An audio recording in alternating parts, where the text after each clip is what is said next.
Yes, people. So today's video is basically an overview of what I've learned in the first 6 months of being a YouTube content creator. The exciting thing is, this is still the start of my journey, so I'm gonna learn so much more as well. I'm releasing this video into 2 parts.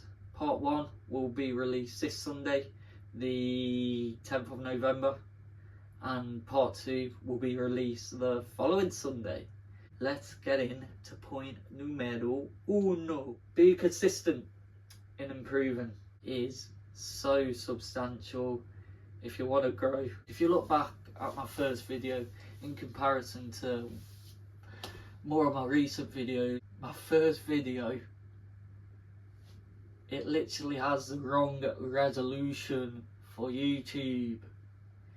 It has the resolution as a video that you see on Instagram and TikTok. So I downloaded an app which was Adobe Express to change resolution to adhere to the YouTube resolution, so 16:9 instead of the format that I previously had, which was portrait format, resolution, whatever you want to call it.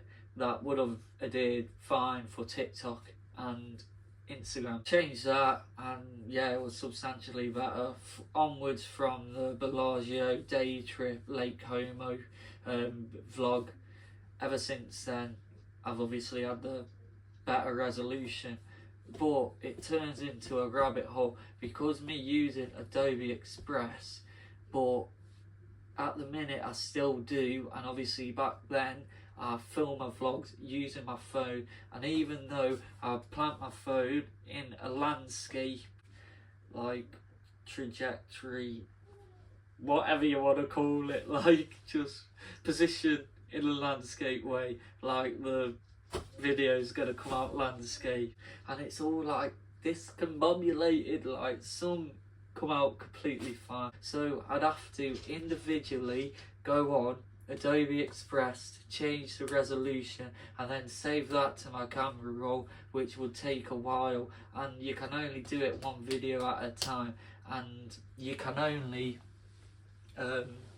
do it 15 seconds at a time as well. So sometimes these videos I'd be filming at like 3.5 minutes long, and for 3-minute videos it would take friggin' ages. It would drain my energy, do my head in, and sometimes it would take me friggin' hours for all these videos to change the landscape at the correct resolution. So although initially I've improved my video, the app I was using was very time sufficient. I delved into some research and I said, I can't be doing this because the hours I'm spending on this could be better in my videos or better in my personal brand. So downloaded CapCut, and literally all these videos, so you add them to your timeline from start to finish, even if they're the wrong resolution, right? And you just need to change the aspect ratio, spin it round, no matter how long the video, like make sure the resolution fits, and then it's good to go. In a matter of 5 minutes tops, your video's there from start to finish, right resolution, in comparison to many hours using Adobe Express. How ridiculous is that? That gives great example and an overview to my overall point 1, being consistent at improving. Because if you take one step, and I just stuck to Adobe Express and I still did that to this day, it would take so much time and I'd probably be burnt out. I couldn't be bothered to do other things that I've been able to do to help me grow and gain traction as a content creator. Content creators all know there's so many things to do. It's a minefield, and early days, if you started on your own, you've got to find more efficient ways to do this type of stuff so you can concentrate on other stuff to gain traction and make a name for yourself. And on Sunday, last Sunday, as you can probably tell, I'm bunged up, still recovering from an operation that I had last Thursday, a septoplasty, and on Sunday I woke up, and like I have been for the past week, could not be bothered to do anything. But what's so important with YouTube is being consistent. And I thought, oh, I can't really be bothered to do a long form content video today. To be fair, I could upload a short from my TikTok, remove the watermark and post it onto YouTube. And that basically counts because then I'm being active on YouTube, right? I've still posted some content. I added a short, and funnily enough, got me 2 subscribers. And people may think, oh, it's just 2 subscribers, but if I didn't upload it, probably wouldn't have found my profile to subscribe. But because I was consistent, uploaded on a Sunday where I really didn't want to, I got an extra 2 subscribers, and that feeds me in to point number 2, my friends, is celebrate the small wins. Personally, I think this is so important. I do it, and I feel like the more and more successful I get, as the snowball effect keeps on snowballing, yeah, I'll carry on doing it. For example, when I hit the 100 subscriber mark on YouTube, I celebrated it and I put it out for the universe to see. I did a TikTok on celebrating, and an overview of the TikTok was me speaking, saying, yeah, I'm sure a lot of people will think, why is he celebrating this? But I feel like celebrating small wins and short-term goals along the journey makes you appreciate the journey a lot more. And furthermore, another thing it does is gives you motivation to keep on building and keep on, leveling up and continuing to become a better master. Stephen Bartlett, he's big on stuff like this. He sweats the small things. It's actually a point in this book, but he talks about it heavily on his social media as well. Diary of a CEO, life-changing book, by the way. Absolutely love it. If you've not read this, please purchase it, because it is absolutely unreal, and one of them books what you read after you like. If I actually take action on these steps and listen to what is included in this book, it is going to change your life.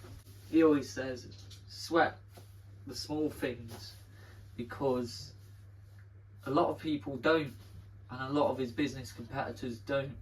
Hence why him and his business is extremely successful.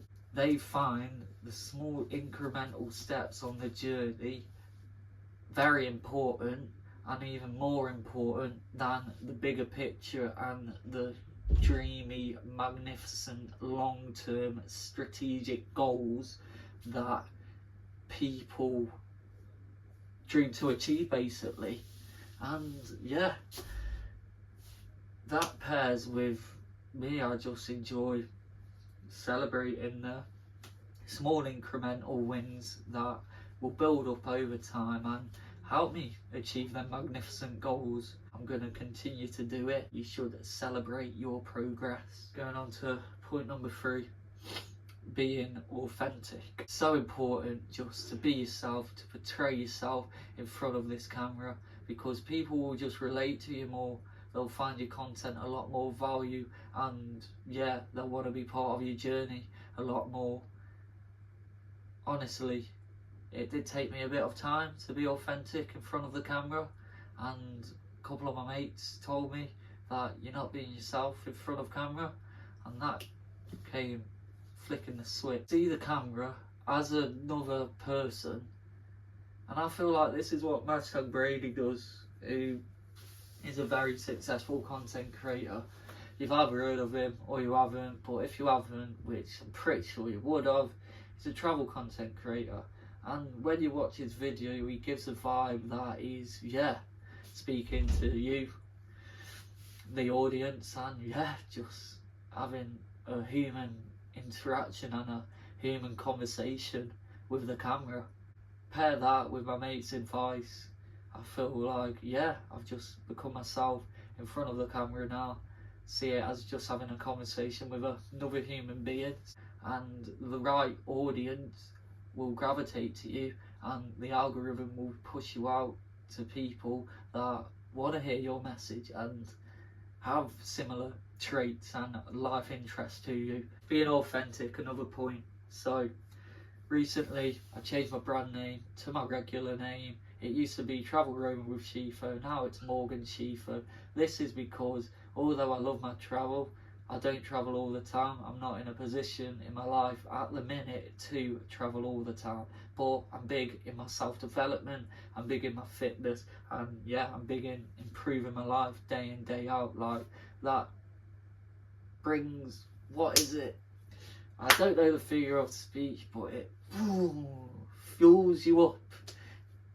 Brings fire to my soul. Something I'm genuinely interested in. That is why I changed my brand name just to my regular name, because it's me trying to bring value, trying to be relatable, trying to spread a message and build an audience to try and improve their lives in a positive way, mental and physical, whether that's self-developmental techniques or whether that's traveling the world and getting that fire in the soul that I was just going on about.